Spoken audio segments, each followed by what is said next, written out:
Hello, I'm James Barnes, and I'm going to be discussing chapter 17. So the first thing is we're talking about journalists.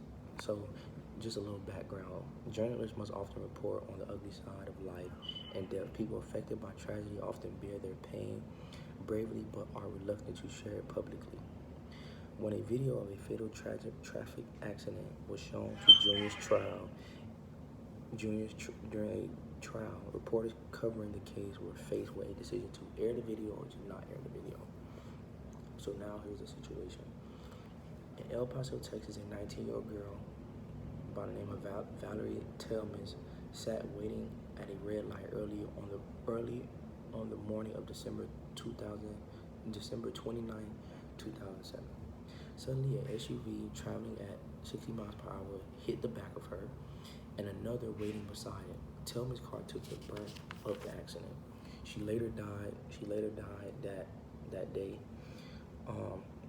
The driver of the SUV was a soldier by the name of Edison Bayes. He was in Iraq just 10 days before the crash. Police charged him with intoxicated manslaughter. Bayes had a blood alcohol count of 0.27, more than 3 times the legal limit. So now this is taken into trial. So reporter Raymond Harrell of the KDBC-TV in El Paso covered the Bayes trial. So a few days into the trial, the judge had got a tip he got a tip of the video of the crash. So he was presenting it in the trial. So now the reporters were excited about this tip, but faced some complications. The reporters were neither the police nor the district attorneys would provide reporters with copies of this video.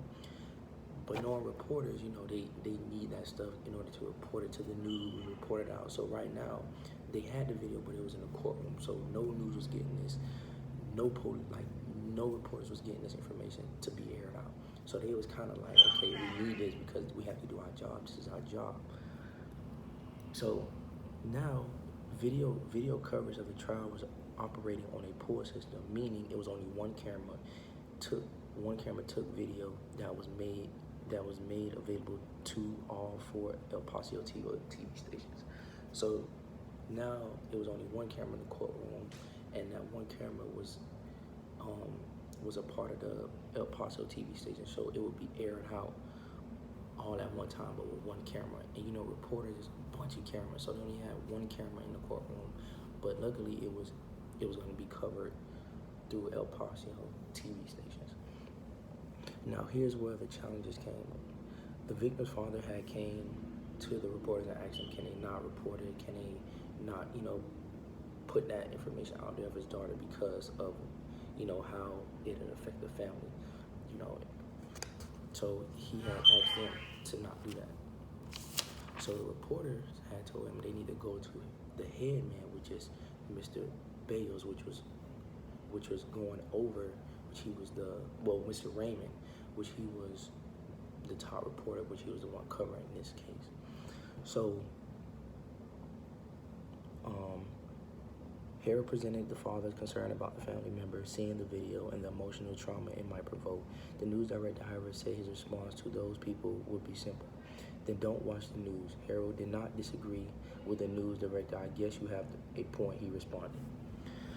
So I feel like it was unethical for Harold to even post this information because he wanted to obviously be the first reporter to have the information out here. I feel like it was very unethical for him to do that, which he also says, well, I knew everyone else was going to use it and our competitiveness was a factor. Harold said, I wasn't going to fall behind the other stations by being the only one who didn't use it. So I feel like it was unethical for him to do this, and this is just summary of it. They used the video, and yeah, so that's it for chapter 17. Thank you.